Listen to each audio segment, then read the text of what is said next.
Hello guys! Welcome back to my channel at ngayon ay mag-uusap na naman tayo. Napaka-importante nito. No, hindi. Ano lang guys, day off ko ngayon so I got time to actually make some videos. And yung topic ko ngayon is, may mga nagtatanong. May mga nagtatanong na naman. Sabi, paano ko ba daw na hanap yung asawa ko, hanap talaga? How did I met my husband? So, yun. So, sasagutin natin yan. To make sa inyo na bago pa lang na nanonood ng video ko, I just wanna say na Tagalog tayo ngayon guys kasi nakikinig asawa ko baka sasali-sali na naman kung paano kami nagkita. So anyway, 2012 kami na ikinasal ng asawa ko. So that was 8 years ago. First kami nagkita 2010, mga November yon. And then 2011, nag-start na akong mag-travel dito sa Denmark. So 3 months, punta dito for 3 months, and then 3 months din sa Pinas, tapos 3 months na naman dito. So yun yung ginawa namin for that year. And then 2012, we've decided na to get married. So yun, paano ba talaga kami nagkita? So ito yung story nun guys. At that time, I was still working in a call center. Yeah, so nag-work pa ako noon dati doon sa call center. From Manila ako dati, nag-chat-chat na kami noon. No, not really. Oh, nag-chat pero hindi yun seryoso, parang hi, hello lang. Tapos umuwi akong Cebu at nag-work na naman ako doon. And then yung nangyari talaga is the usual story, saan ko siya nakita? Online. So, doon ko siya nakita, and then at that time, may kausap akong iba na from the US. So, may kausap akong iba na from the US, and I thought yun na yun kasi medyo seryoso na kami and matagal na din kami nag-uusap-usap. So, ang ginawa ko, because I was thinking, okay, ito na. So, ang ginawa ko, Pinay tayo, gumawa ako ng ibang account sa dating site na yon. At nung ginawa kong account, hindi ko na picture yung ginamit ko. Picture na ng artista sa Pinas. Nakalimutan ko na kung sino. Si Sheena Halili ba yun? Oh, sobrang tagal na. So anyway, ginamit ko yung picture ng artista dyan sa Pinas. And then, chinat ko ulit yung kachat ko na taga US. Titingnan ko lang kung mag-ano ba siya, alam niyo yung kung papatol ba siya, ganyan. And he did. So, nainis ako, and I was thinking, okay, who cares? Like, I was still very young. I was just playing around too. So, yung nangyari, itong si asawa ko, nakipag-chat sa akin. And sa lahat ng alam naman natin pag nag-chat tayo online, may mga tao talagang mga bastos, may mga tao namang parang sobrang feeling na hindi mo pa nga nakikita, sasabihin na, oh, yung asawa ko, tatawagin ka ng asawa, hindi pa nga kayo nagkita. So, itong yung asawa ko, si Martin, siya yung sobrang iba.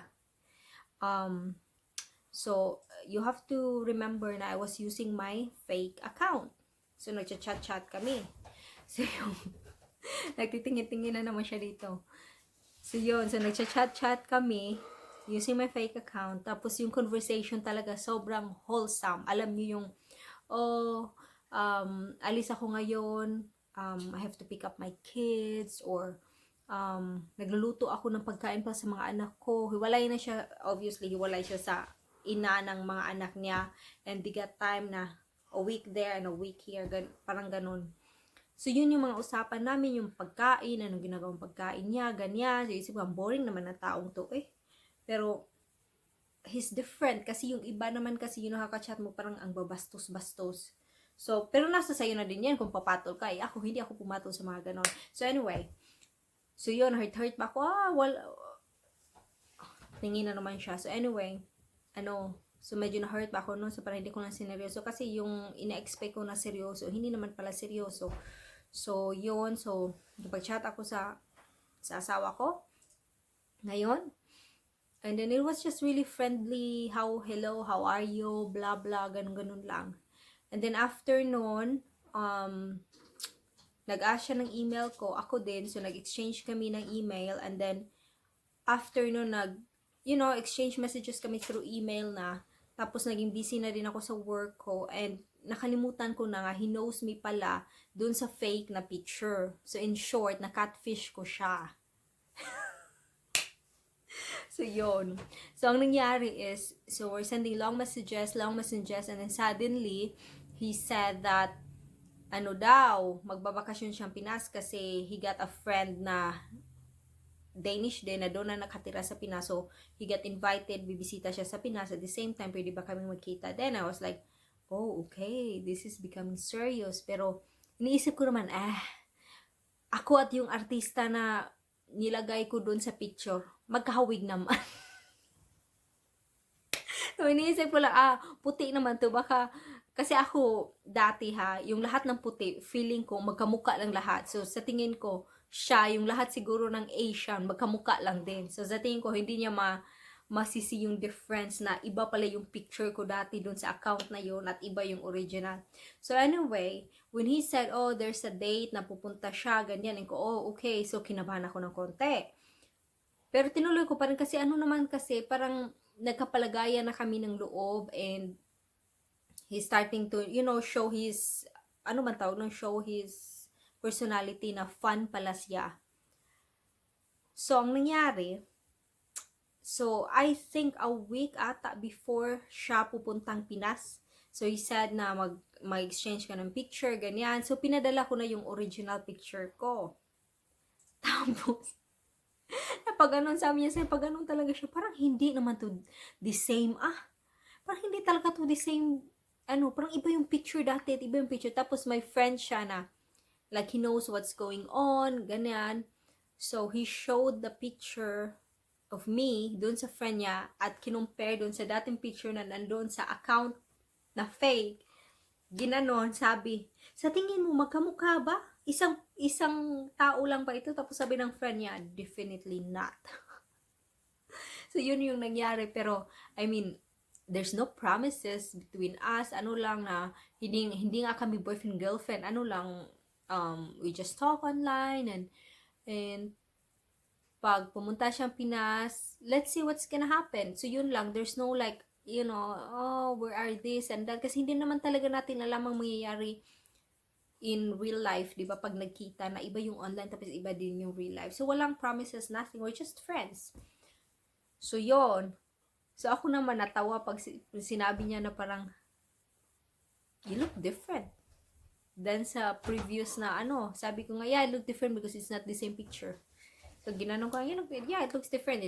It's not the same picture. Yung isa doon, tapos sinabi ko sa'yo, natawa na lang siya. So, anyway, so, nagkita pa din kami. And nung nagkita kami, so yun, it worked kasi he's very, he's very fun. He's very fun. Ewan, paano ba sabihin niya, parang, yung siya, masayahin siya na kasama, magandang kasama kasi nag-a-adjust talaga siya, at tapos, there's no dull moments kasi siya na mismo siya na mismo yung gumagawa ng conversation, nagpapatawa, ganyan. So, that's why it worked. And, yeah. So, yun yung naging namin. So, nagpunta siyang around November with his friend. Tapos, nagkita kami and we spent a day or two together, ganyan. And then, it worked. And then, after nun, nagpunta pa siya dun sa friend niya na Danish. Tapos, nagkita na naman kami. And, I think he visited me thrice sa Pinas before ako nagpuntang Denmark. Yeah, so yun yung nangyari. And then it all worked. So yun yung sagot sa mahiwagang tanong kung paano kami nagkita ng asawa ko. The answer is the usual, online. Yan. So yun guys, yun yung aming story. Thank you so much for watching and enjoy the rest of your day. So yun. By the way guys, naka-makeup talaga ako ngayon for you, ha? Tawa ako sa mukha ko. And medyo lighted siya dito. It's because nandito yung window, andito naman yung walang window. So, I found my spot na maganda pala dito ako nakaupo kasi para hindi nyo kita yung mga bakit. Ito lang yung makikita nyo. Nice. So, yun. Ang asawa ko, andyan, nasa my computer siya, and he's doing his own thing. I'm doing my own thing here also. And hope you guys are doing great. At sana mawala na si Corona.